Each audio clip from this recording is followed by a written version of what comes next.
Hello, Izumi Nation! As some of you who have been following on the Facebook page may know, I have been moving for the last couple months, which has been very stressful. I've got some issues with getting the audio for the Origin podcast to work, but in the meantime, new studio, new setup, thought it's time for a new video. So, today's Izumi rant is going to be on a topic that really grinds my gears, which is anime releases that don't get finished. This happens way more often than you might think, and I brought some examples with me so we could just talk about some of them. So, one of the most egregious examples of companies just not knowing what to do with their anime licenses has got to be Sony Entertainment. Sony picked up the rights to some pretty big shows, a lot of which ran on Cartoon Network, and somehow they still managed to just bork up the home video release. And here are a couple of the examples that come to mind that really bothered me. One is a bit more of a niche title, but I'm going to bring it up anyway. Cyborg 009, the Cyborg Soldier, unedited and uncut as the disc so excitedly lets you know, but there are some problems with it.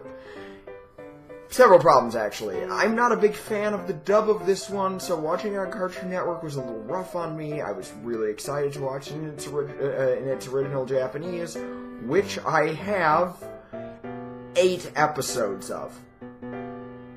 Yeah, that's right. Sony apparently was expecting it to do better on home video than it actually did, and as a result, we only have the first 8 episodes, and that's it. There was a 2 separate discs edition, and there was this one set where you get it all together, but either way, you've only got the first 8 episodes of a pretty long anime. So yeah, very disappointing release.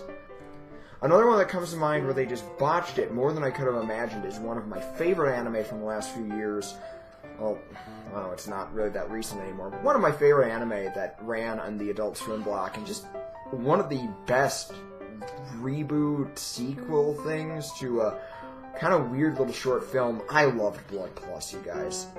Blood Plus was a fantastic show, it had some really great characters I'm never going to forget. I'm always going to be fond of them. And, Sony once again screwed the pooch with their home video release. Now, Cyborg 009 has this problem too. The subtitles are not an exact, accurate translation. It's literally just the dub script put at the bottom of the screen, which sometimes you have to... This is not to say that a dub's translation is necessarily going to be bad just because it's the dub's translation, but sometimes there are things that you change to match the lip flaps, and when I'm reading subtitles, I'd like it to be a little bit more exact. I don't like slavishly exact either, which is kind of a problem with a lot of modern anime, but this one, you get it dub titles, as people called it, but you have a bit of another problem. Sony decided to release Blood Plus in 2 formats, sort of. You had a box set of the first 5 volumes that you could get right away, or they would do these individual volumes. Look at that. Yeah, we got our individuals. We got volume 1, 2, 3, 4. Woo! Except that, yeah, we only got up through 1, 2, 3, and 4. Volume 5, you know, the other one in that box set that I mentioned, never got an individual release.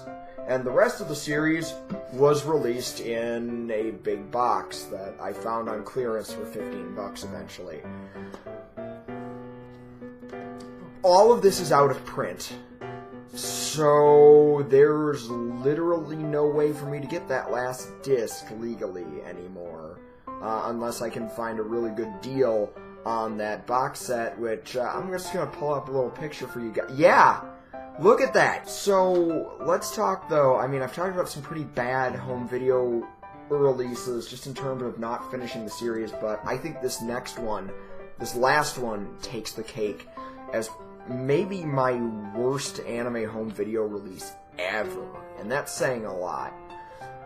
Space Battleship Yamato 2199 is, I would argue, objectively better than the source material, which is saying a lot because the original Space Battleship Yamato was amazing.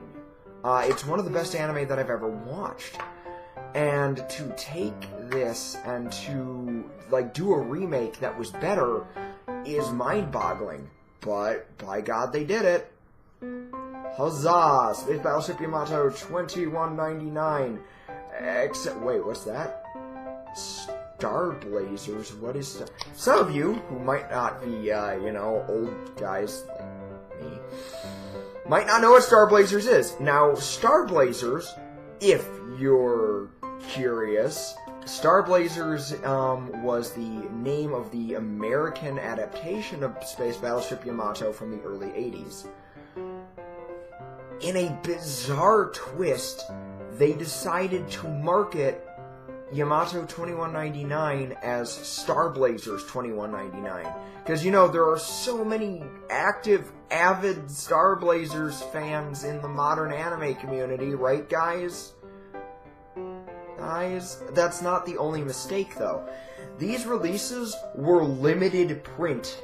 They made 1,000 each of the DVD and 2,000 each of the Blu-ray. Let me make that perfectly clear. They made fewer units of the one that more people have players for.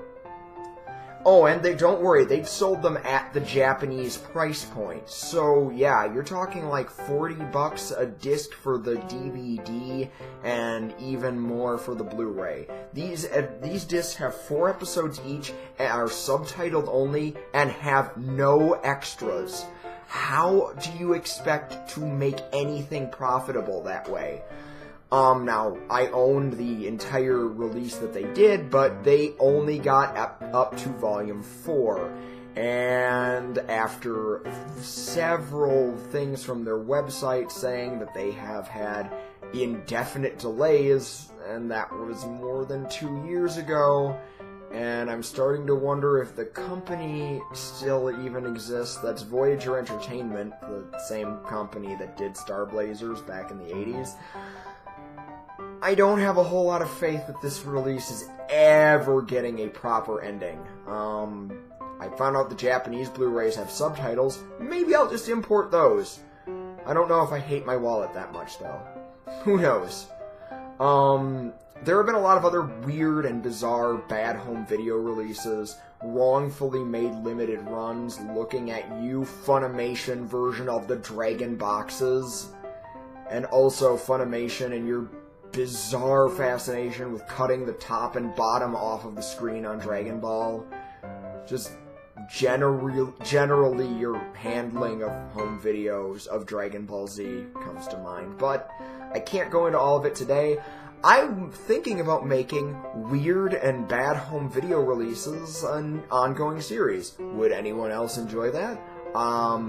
I've got a big collection, and my friend Shameless Otaku would really love to contribute some info to help you be a better DVD collector. So, if you still love your anime on physical media and you would like to see more videos about that, just let me know. And as always, like, comment, and subscribe to the channel, and if you really like what I'm doing, sign up for Patreon for little hints at what I do with my scripts and maybe even a stand-up bit that I can't put on this website. It's 18 plus. Hope to see you guys later, and remember to keep on spocking in the free world.